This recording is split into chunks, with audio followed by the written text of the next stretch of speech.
The Johnson Wax Program with Fibber McGee and Molly.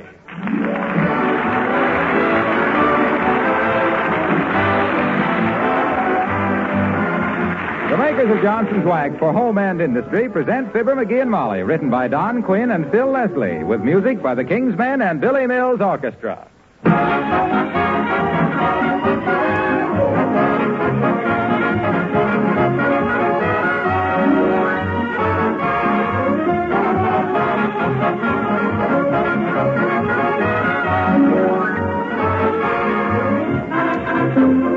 Every now and then, a lady asks me why I don't say more about one of her pet Johnson products, Johnson's Cream Wax. Well, perhaps I have neglected it, but I'll try to make amends. Cream Wax, you know, is the wax polish that was developed especially for furniture and woodwork.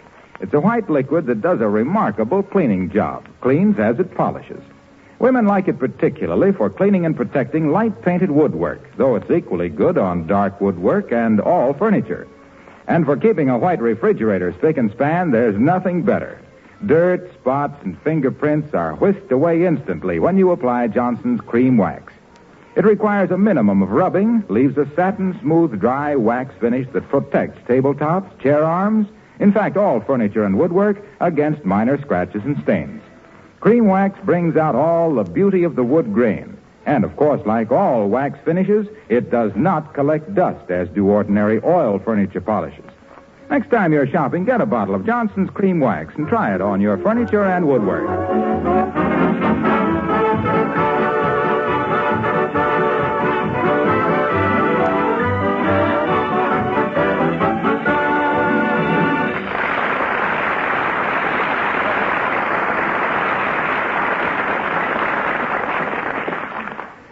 Statistics show that happy marriages result from A, mutual love and respect, B, a measure of economic security, and C, the ability of a wife to keep her little pink mouth shut when she sees the old man trying to do a job she could handle much better herself.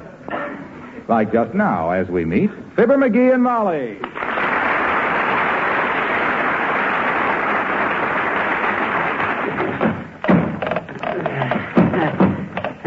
No, that can't be right. This leg must fit into this socket here. Dead rat, that dead ratted. If I ever meet the lemon head that invented the folding ironing board, he'll be wearing an off-the-face nose, believe me. You're still 75% right, McGee. Keep trying. What do you mean, 75% right? It has 4 legs. You've only broken 1. Well, doggone it, look at the cheap wood they made this thing out of. It's just a piece of punk with knotholes.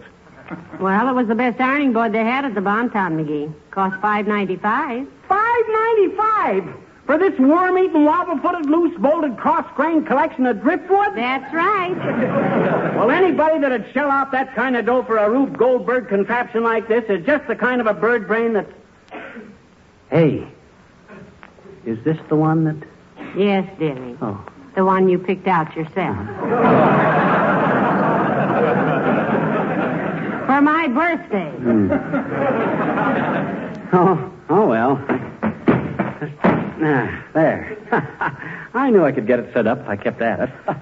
But what makes it so much lower on one end? Well, maybe because you got the legs folded the wrong way. Huh? Here. There. Oh, thanks. Oh, and that busted leg don't even wobble, see? That's because it's cross-braced so strongly. Yes, I know. Thing is built like a skyscraper. Light but sturdy. When I buy something, baby, I buy quality. I could have got the $3.75 kind, but I says to myself, I says, it isn't every day a guy buys his wife an ironing board, I says, so why not go first class, I says. So I lays $5.95 on the line, and what have we got? A wobble-footed, worm-eaten, loose-bolted... I was just kidding about that. This is a great little ironing board. Well, what are you going to do now that you got it up, dearie? I'm going to press my blue serge suit. Oh, why don't you let me do it, or Beulah? No, I like a razor crease on my pants, and a woman ain't got the strength for it. Besides, I got to sandpaper the seat a little bit. Sandpaper the seat? Mm-hmm. Are you losing your grip on chairs? My trousers are getting too shiny. Fellas at the Elks have started calling me Little Glitter Britches. Look, dearie, why don't you take it to the tailor? The next thing I know, you'll be cutting your own hair and filling your own teeth. The tailor got too uppity with me. That's why I'm not taking it there. Wanted 65 cents just to press a suet. Did you want it pressed for some special occasion? No, but a guy always needs a dark suit, and if an occasion come up suddenly, I didn't want to be caught with my pants down at the tailor shop.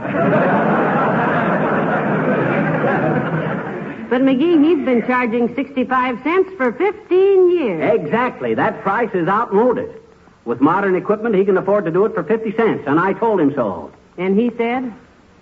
Oh, never mind what he said. It would have been a physical impossibility anyway.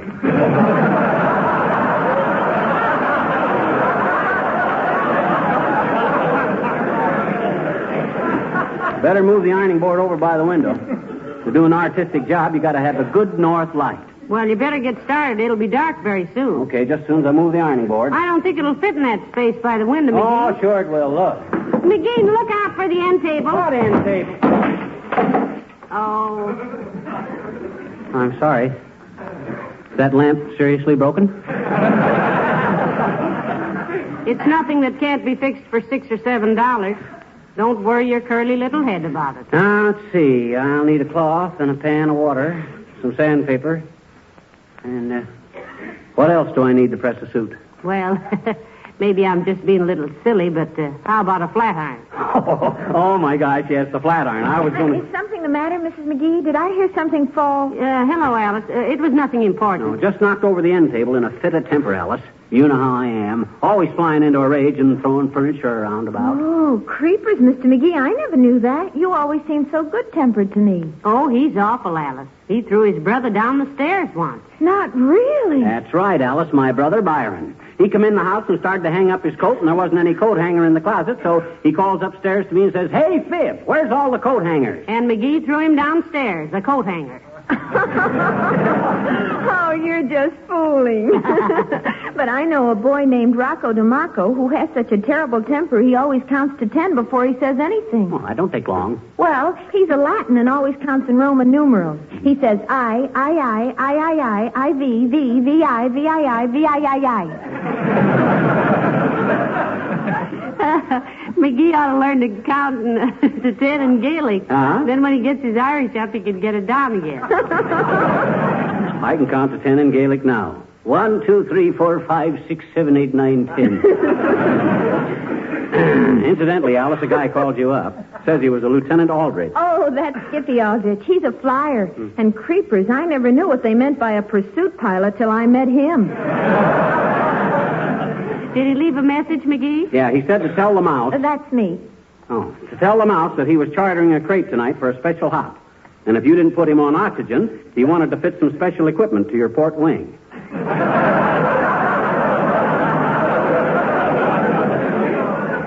That stuff makes sense to you? Oh, yes. He meant he was renting a car tonight for a big dance, and if I didn't give him the air, he wanted to give me an engagement ring.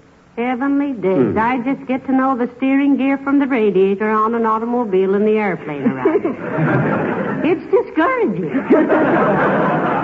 Well, if he calls again, Mr. McGee, tell him the field has closed in and we're not operating tonight. Tell him You might as well answer it, Alice. For all the calls I get, I might as well be an unlisted number. You're not as pretty as Alice, dearie. Well, it might be for me at that. Hello? Yes, this is Alice. Oh, hello, you sweet thing. Yes? Well, you're simply a pet to call me. I certainly get a charge out of hearing your voice, honey. The way she's buttering him, he must be a cigarette salesman. Quiet. Oh, you wonderful man, you. Of course I'd love it. I've never had a fox fur jacket. Oh, let me talk to him when you get through, Alice. Quiet, Mrs. McGee. Oh, I think you're just too sweet for words. Remind me to give you a great big kiss. Oh, what's slush? Creepers. A real fox fur jacket. Oh, but darling, will it be all right with your wife? Oh, my God. Now, just a darn minute, Alice. We don't let that Oh, come... excuse me a minute, dear. Please, Mr. McGee, I can't hear. Oh, I can't. Well, you have it delivered any time you like, Angel, and thanks a million. Goodbye, Grandfather. What were you saying, Mr. McGee? Huh? Oh, Oh, nothing, kid, nothing. Well, one side, girls. I got to press my pants.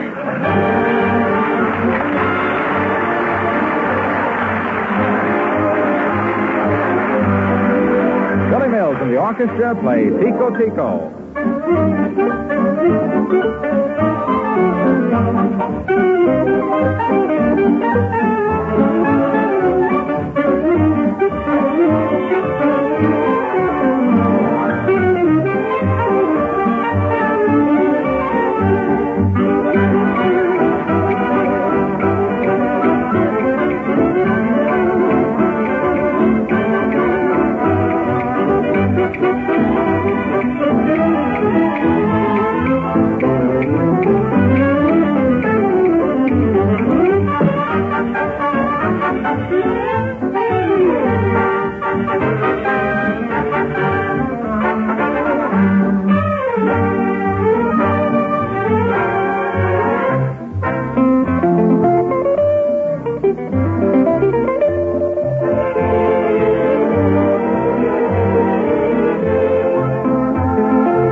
Hey, Molly, what are you doing? If you're making out the Christmas list, don't forget those anti-tuberculosis Christmas seals. This is just a little memorandum, McGee. Why, what do you want? The pliers. Where's the pliers? I haven't the slightest idea, dearie. You were using them last night to crack those hickory nuts, you know. Must have left them down in the basement. Oh, well, I can put this ironing cord back together with my fingers, I guess. What's the matter with it? Oh, I just tripped over it and broke it. Just in one place here, but... Having an instinct like I got for electrical stuff, Oh, my God. Did you see that flash? Why, if you'd have been a horse, it would have killed you, dearie. Did you get burnt? Just my eyebrows a little. Boy, what a spark. I'll bet our light bill just went up about $8. That's all right. All the lights in the house blew out, so we'll save money till you put in a new fuse. I will as soon as I get ready to press my suit. Now, let's see. I got the water, the iron, the sandpaper, the cloth. Come in. Oh, hello, Dr. Gamble. Hello, Molly. Hello, McGee. May I sit down a minute? Sure, Doc. Spread yourself out. What's the matter with you? Your eyes are kind of baggy at the knees. I was up all night last night. Oh. Delivered 4 babies, 2 boys and 2 girls. Oh. Very discouraging. What? Why discouraging, Doctor? I think it's wonderful. Just thinking ahead, my dear. Those 2 girls will probably grow up and marry those 2 boys, which means that 20 years from now, 2 doctors will have to get up in the middle of the night.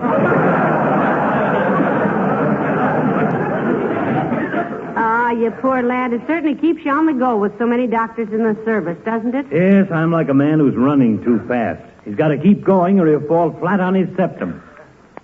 The ration board give you enough fuel to make your rounds, Doc? Well, I can't complain. They give me enough gas to go around and tell my patients what to do for theirs. Sometimes I wish I were a streetcar conductor. Oh, I wouldn't say that, Doctor. As it is, when people give you a $10 bill, you can keep it. As a conductor, you'd have to give them back $9.95 and a dirty look. Yeah, but he could spend the rest of his life telling people where to get off. I do that now. I browbeat and insult people, trying to make them live sensibly, or just live. Mm-hmm. And the minute I go out the door, they laugh and say, "Isn't he a sweet old character?" Say, by the way, it's getting dark in here. Why don't you turn some lights on? Well, McGee blew a fuse, Doctor. He was trying to fix the cord to the flat iron. He's going to press his suit. Why doesn't Goon Boy take it to a tailor?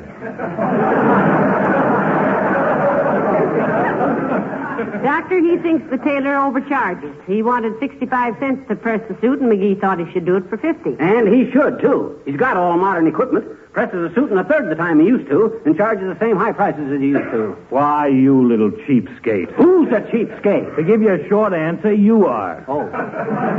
If in the course of my professional activities, McGee, I should encounter a sick nickel, I'll call on you. You can really nurse them. Well, I'm going to get back to the office. It's probably full of headaches with people attached. Good day.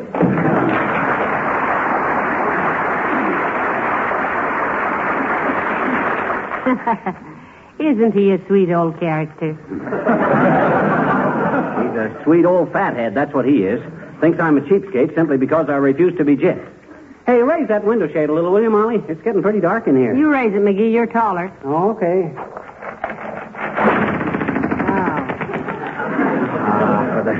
Slipped out of my hand. Now the cord's stuck. Better let Mother do it, dearie. Those window shades are tricky, you know. No. I can do it. My gosh, if I haven't got brains enough to pull down a window shade, it ought to be... Well, that's better, sweetheart. Now it's much lighter in here. And it will be for several days. No wonder there's a paper shortage. They're making window shades out of it. I hardly touched the thing when it... Hello, folks. Hello, Mr. Wilcox. Hi, Junior. Want to get your pants pressed? I'm about ready to go into business. Hey, Molly, get Junior my bathrobe so he won't be embarrassed when I go to... No, thanks anyway. I can't stay that long. I just wanted to show you this. Heavenly days. Oh. What a beautiful sampler. Oh. What lovely needlework. Who did it? I did. Huh? Sure. Made it for my wife for Christmas. Oh, she'll love this, Waxy. And that's a wonderful motto. I never heard that motto before. Read it aloud, Molly. Home is where the heart is. We love it evermore. Particularly with Johnson's glow coat on the floor. Isn't that nice? Yep. Been working on it since last April. I wanted to say linoleum instead of floor, but I couldn't think of a good rhyme for linoleum. Oh, shucks, it's practically the same thing, Junior. Yeah, but Johnson's self-polishing glow coat is made primarily for linoleum floors. You may possibly have heard me tell how it brings back life and brilliance to faded and worn linoleum, how easy it is to apply. Yes, we may have. Mm-hmm. That's one of the strongest possibilities I've heard today. In fact, I was hoping to make a sampler with 3 verses and tell how you just pour out a little glow coat on the linoleum, spread it around with a long-handled applier, let it dry for 20 minutes or less to a sparkling protective finish. I didn't have time before Christmas. Oh, I think your wife would have waited for it, Mr. Wilcox. Yes, and I'm sure we would have. Hey, where'd you learn to do needlework, Waxy? Well, when I got married, my wife wanted me to give up polo, and gee whiz, a man has to do something. Why, of course, Mr. Wilcox. And there's nothing like a couple of chuckers of tatting to keep a man in condition. You ought to see the needlepoint golf bag I'm working. Hey, what do you got in your hand there, pal? Oh, this? Oh, just a window shade, Junior. I always carry one of these around. Just in case I want to peek at somebody. You're sure you don't want your pants wax pressy? Or your pants pressed, Waxy? No, thanks, pal. I got to get home and finish my sampler. Oh. I got 3 rose petals in the upper right-hand corner to do. Yeah. So long, pal.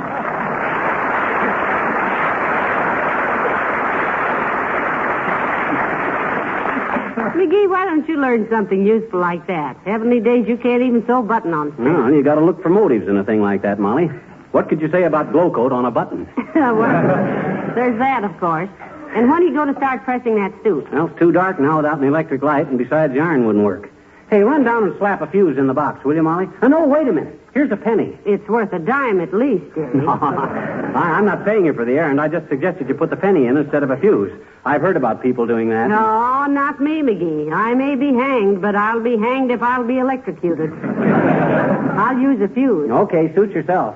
Hey, bring back a couple of shingle nails when you come back, will you? This ironing board's getting kind of wobbly again. All right. Okay. There goes a good kid. Does she scold and nag just because I mess up the house with a project like this? No, sir, not her.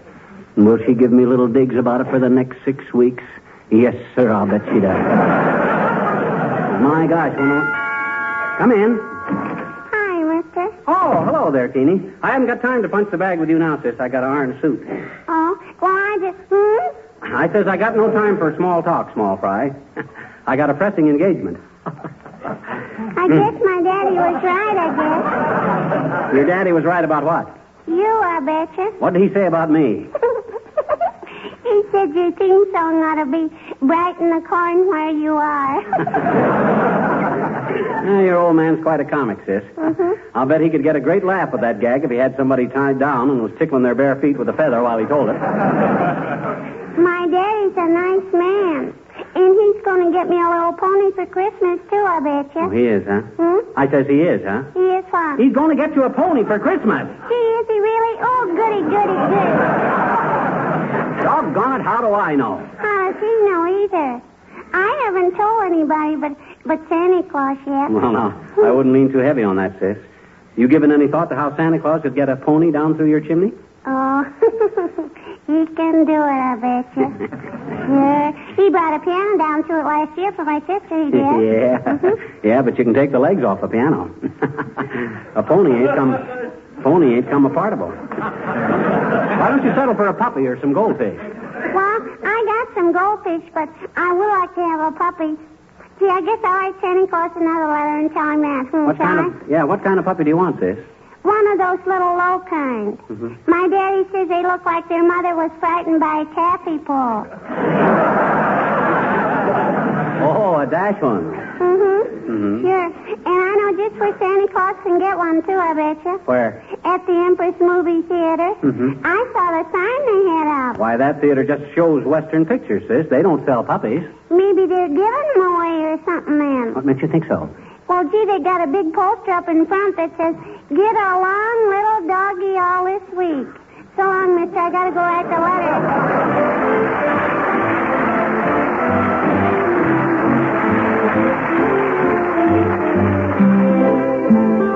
And here are the King's Men to sing Why Don't You Kiss Me? Have you heard the latest lament from the Bobby Sock Brigade? When Johnny took his little chick for a quick little walk, here's the plea he made.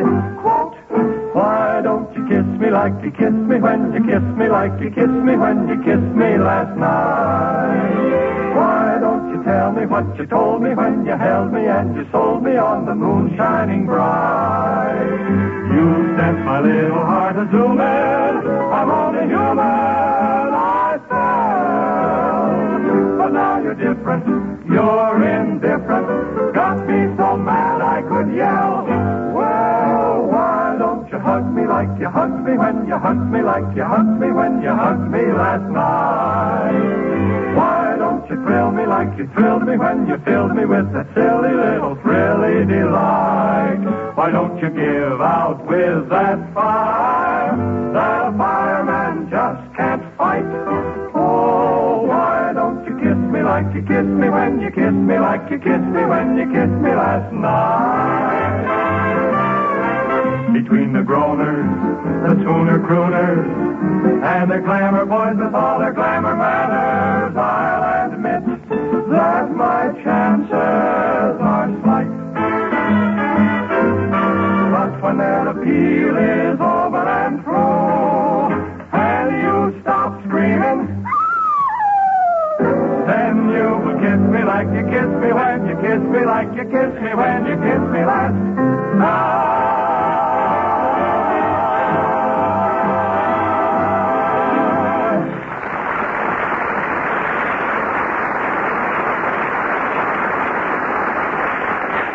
Well, now that the lights are on again, McGee, are you going to press that suit? You bet I am, Tootsie. I'm going to put a crease in them blue serge pants that'll cut through a solid wall of human flesh when I go Christmas shopping. Hey, did you see the crowds at the Bontown lately? I says, have you seen the... Hey, Molly! Oh, I beg your pardon, McGee. I wasn't paying any attention. What'd you say? What's that you're writing anyway? Don't tell me you're starting that diary again. No, sweetheart. Not at this late date. Diaries are for people with no one to confide in. I have you. Oh, shucks, thanks. And you're much easier to read than my writing. I can't understand that, me being such a fine type. Well, here we go. What are you doing now? Going to move this ironing board back by the wall so the light cord will reach. Getting too dark outside to use the window. Well, I wish you'd make up your mind just for it. McGee, watch the end of the board. Oh, I know what I'm... What'd I bust? The window. That's what I thought. Sounded like a window. Better stuff something in it or we'll freeze before morning. Maybe I can get the hardware man to come over and fix it. Hand me the phone. Here. Thanks. Hello, operator. Jimmy Anderson's Hardware. Where have you been lately, Mert? I missed you. Oh, dear. How's every little thing, Mert? 'Tis, eh? Your uncle joined the Vegetable and Delicatessen Dealers Businessmen Symphony Orchestra. Well, good for him, Mert. What does he play, McGee? Sweet potato. Doubles on the dill piccolo. What say, Mert? Well, I guess they must be closed. Well, thanks anyway, Mert. We can hang a blanket over it for tonight, Molly. I wish we could hang a blanket over this whole afternoon, dear. Well, you're not sore because I wouldn't let a guy gyp me out of 65 cents, are you, Molly? No, sweet, but look at this little memorandum. Broken ironing board, $5.95. Broken lamp, $6.50. Light fuse, 5 cents. New window shade, $1.25. New window, $1.50. Light bulbs, $2. Repair end table, $3. New extension cord, 89 cents. Total, $21.14.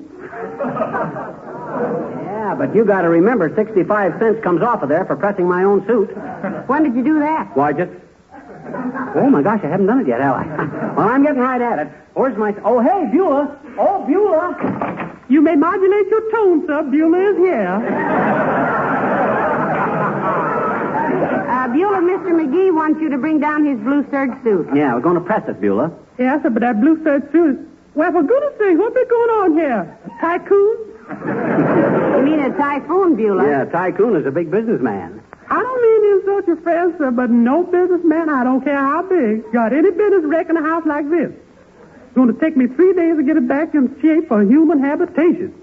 Well, Mr. McGee had a few little accidents, Beulah. You know how he is, all thumbs, elbows, and hips, and 2 left feet. Well, my gosh, this was a lot of fuss about a couple of busted light bulbs and a broken window. Anybody'd think I took a hammer to your emerald necklace. I haven't got an emerald necklace. We ain't got no hammer either. Mr. McGee left it on the running board of the... What in the goodness confused me here? Well, Mr. McGee was getting ready to press his blue serge suit, Beulah. And sandpaper the pants, too. They're getting so shiny, if I ever tore them, I'd have 7 years bad luck. 7 years bad luck? What do you mean? I love that man. Well, Beulah, if you'll bring down the suit, we can wind this whole unfortunate episode and make a well-dressed man out of my husband in the bargain, if you call this day a bargain. Come on, Beulah, let's go. How about bringing down my blue serge suit? It's in my closet. Excuse me, sir, but it's hanging in the kitchen. The cleaning man just brought it back. Brought it back? Yeah, I sent it out last week on account it looked so awful, and they charged 6 bits extra. 75 cents extra for what? Well, the man said it was for refurbishing and renovating the posterior portion of the nether garments and minimizing the luster thereof. Sandpaper and repairs.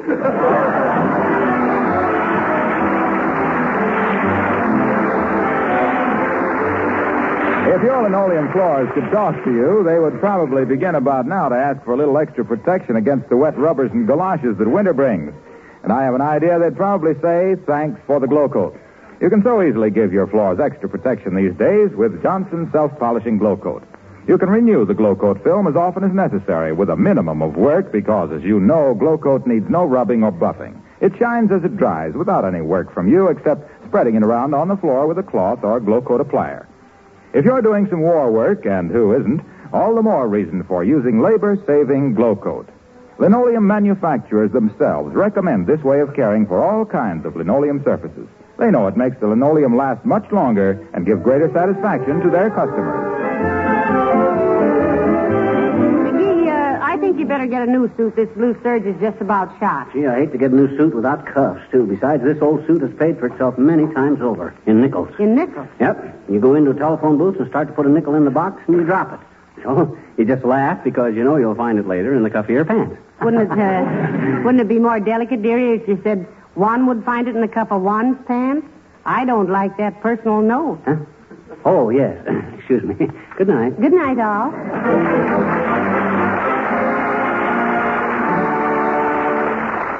This is Harlow Wilcox speaking for the makers of Johnson Wax Finishes for Home and Industry, inviting you to be with us again next Tuesday night. Good night. This is the National Broadcasting Company. Bye.